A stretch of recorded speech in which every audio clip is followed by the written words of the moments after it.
Hej og velkommen til endnu en video på den her kanal. I dag så skal vi spille Gran Turismo 7 eller Gran Turismo 7. Man kan kalde det, hvad man har lyst til. Og det tænker jeg, at vi laver til sådan en lille serie, der hedder Vild med Fart. Eller et eller andet, jeg tror den skal hedde Vild med Fart. Og det her det er lige afsnit 1, og så spiller jeg på den profil, jeg allerede har nogle gode biler af. For eksempel den her Nissan GT-R V Spec Skyline nu og et eller andet 02. Og så har jeg alle mulige andre meget bedre biler herinde. For eksempel, jeg har lige fået den her. Den fik jeg i fødselsdagsgave inde i spillet. Og det er lang tid siden, jeg havde fødselsdag. Men det er også meget lang tid siden, jeg var inde i spillet sidst, så det giver god mening. Men den bedste bil, det er den her Red Bull, og jeg er også en Bugatti et eller andet.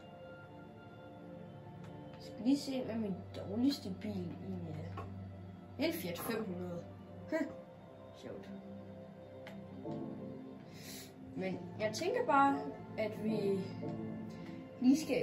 kommer i gang. Eller, vi tager vores første race. Hvad man nu siger.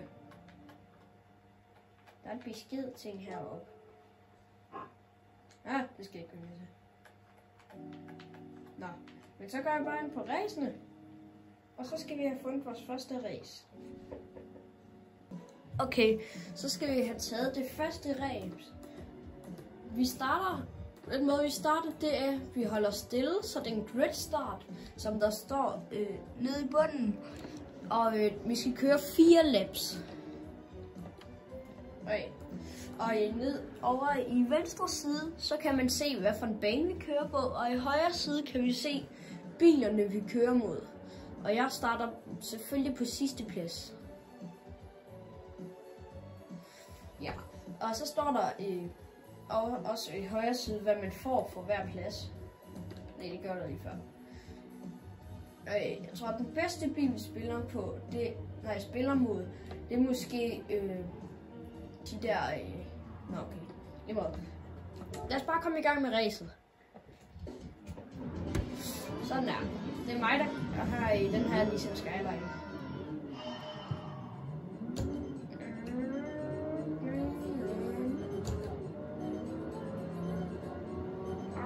Stop med overhælde mig. Er den så langsom? Au, stop med at køre ind i mig. Hvorfor? Stop med at overhale mig. Jeg kører så stærkt jeg kan. Au. Shit.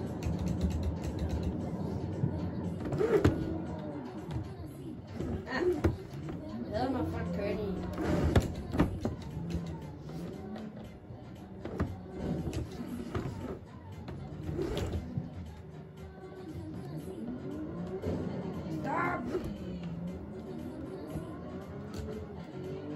Okay, nu er de langt foran mig. I kan også se op i højre hjørne, så er der sådan et kort.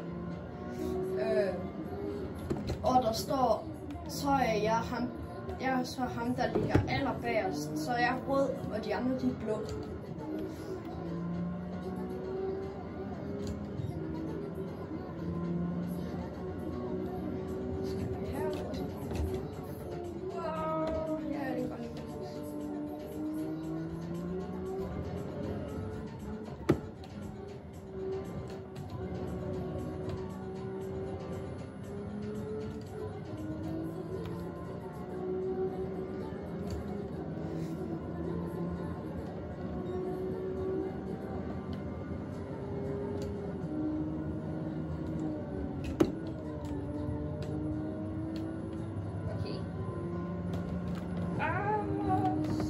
Sådan der.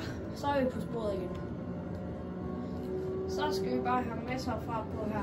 Og se op i højre hjørne, vi ved lidt ind på. Meget lidt. Men godt stadigvæk, tror jeg.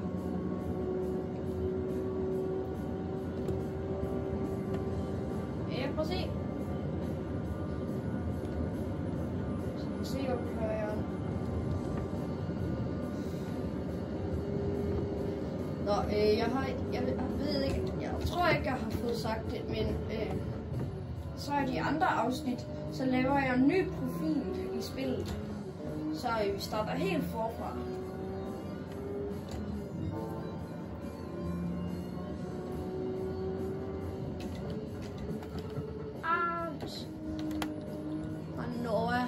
Så overhaler jeg snart den her Ferrari. Vi ses. Mere Ferrari.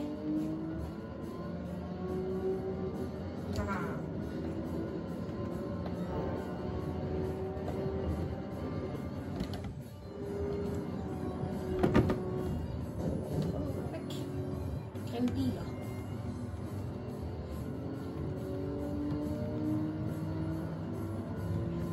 Sådan. Vi er på 10. plads.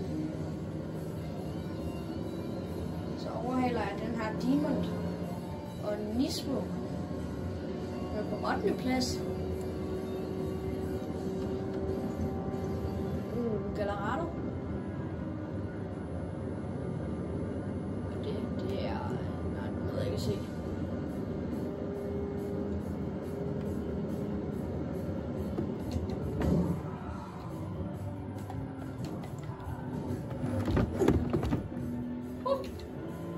Der var jeg lige ved at køre galt igen. Det var ikke særlig godt, hvis jeg gjorde det, fordi nu er jeg endelig kommet op over indhente den igen. Det er en Enzo Ferrari. Ham der lavede for Ferrari, han hed Enzo Ferrari, tror jeg nok.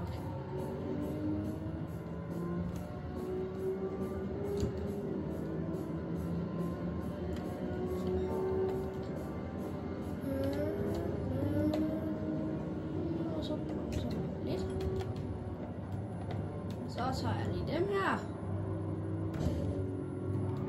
Ja, ses. Sådan der. Første pladsen er vi på.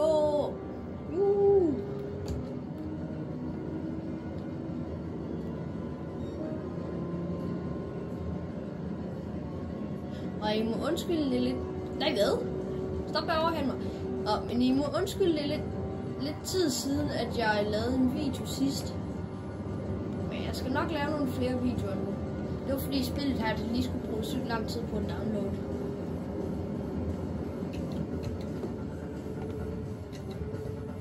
Shit. Ja, jeg har stadig.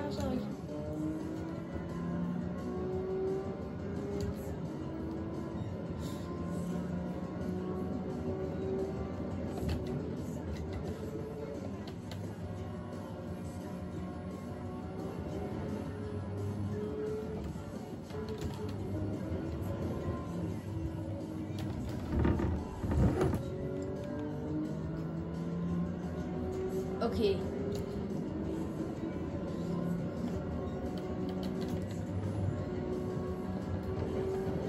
Så kan I også lige skrive i kommentarerne, hvad jeres drømmebil er. Den bil I helst vil have, når I bliver store. Min drømmebil, det er nok en Nissan GT-R Skyline R34.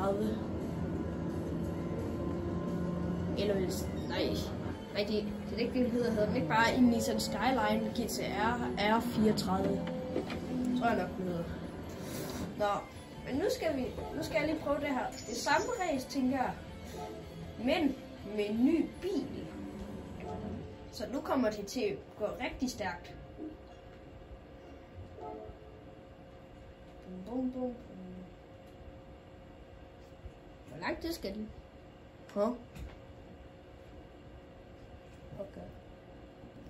Okay, så skal vi bare trykke change car. Sådan der. Okay. Jeg tænker ikke, vi skal køre i min Red Bull. Eller skal vi det? Jeg ved ikke, skal vi køre? Jeg skal køre i en af de her. Okay. Så lukker jeg øjnene, og så kører jeg frem og tilbage. Og der. Det blev min Lamborghini. Okay. Jeg skal lige trykke custom race her. Så bliver det federe. Synes jeg. Okay, så vi kan godt bare tage number of laps. Vi skal have 4 laps igen. 5 laps, fordi nu går det rigtig stærkt. Og sådan mit setup, eller hvad man skal kalde det, der sidder jeg og kører på sådan et rigtig ret. Og så sidder jeg i stol, og så er der også speeder på. Så når jeg kører rigtig stærkt, så det der ret, det er sygt svært at styre, så man skal lægge alle kræfterne i, ellers kan man ikke køre ordentligt. Så gør rettet sådan noget til siden hele tiden.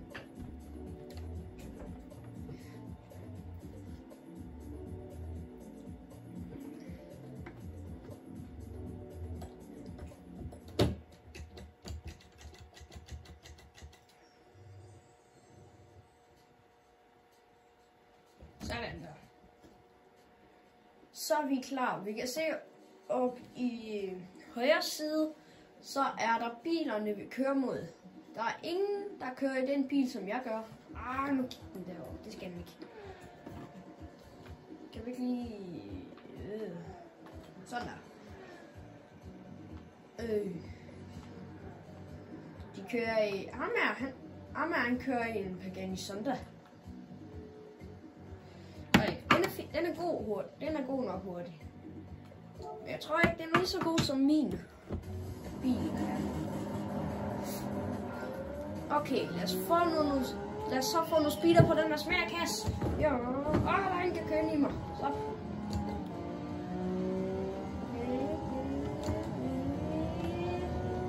Og så nu kan jeg også se, at det går meget hurtigere.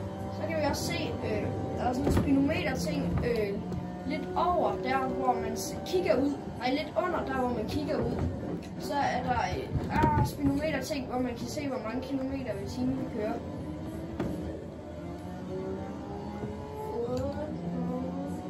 Og så den her bil er en rigtig vildbasse.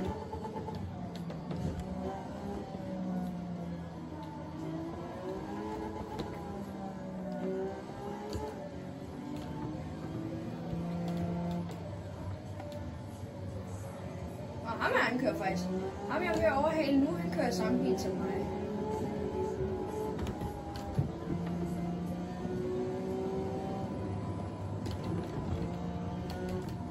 Og som I nok kan se, så kan jeg rigtig godt lide at have meget fart på.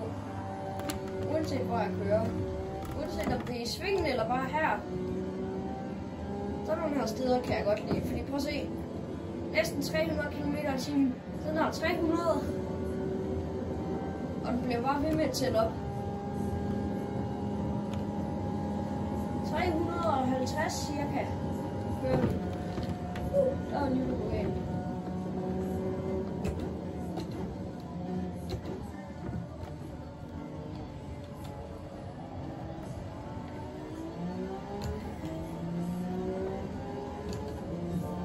Og så bremser jeg lidt nu.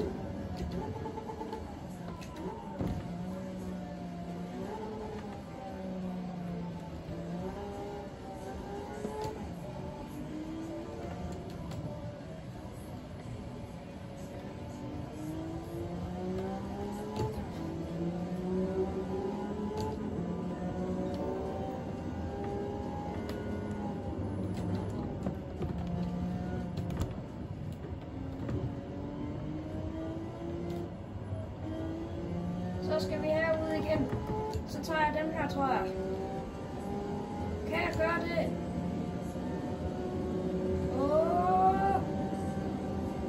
Ja, det var den første. Og anden her. Nej. Shit.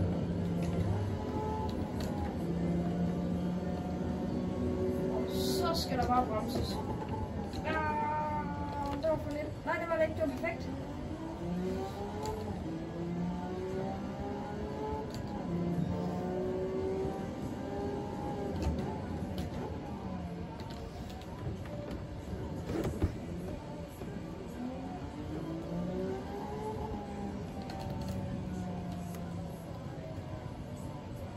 Og oppe i toppen, så er der også nogle spejle, så man kan se det bagved.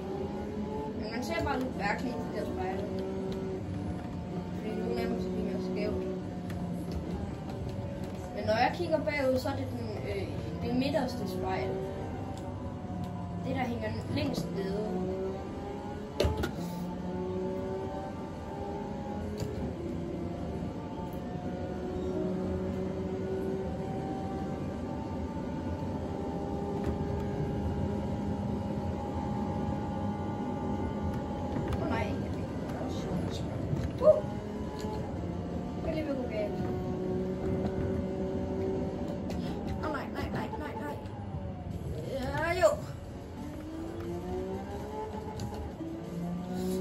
Der.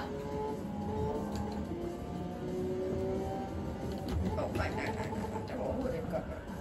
Eller var det? Jo, jeg fik ikke reddet en lille smule med et lille drift.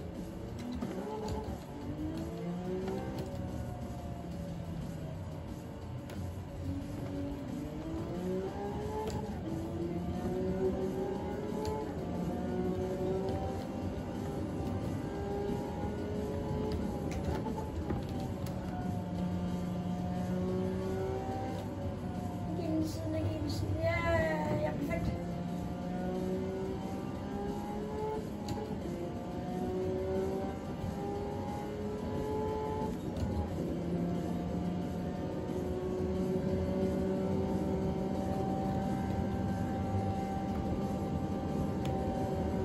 Okay, det er sidste lap omgang til. Sådan. Nej, slet ikke. Okay, sådan, vi har den. Og så er jeg lagt foran. Eller det skulle jeg ikke have sagt for tidligt.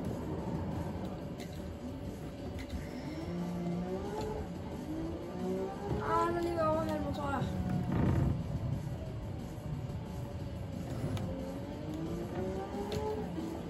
Så skal vi bare fuld smadre her.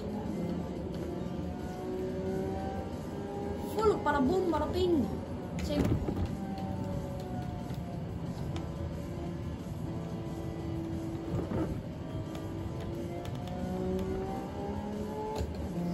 Ja!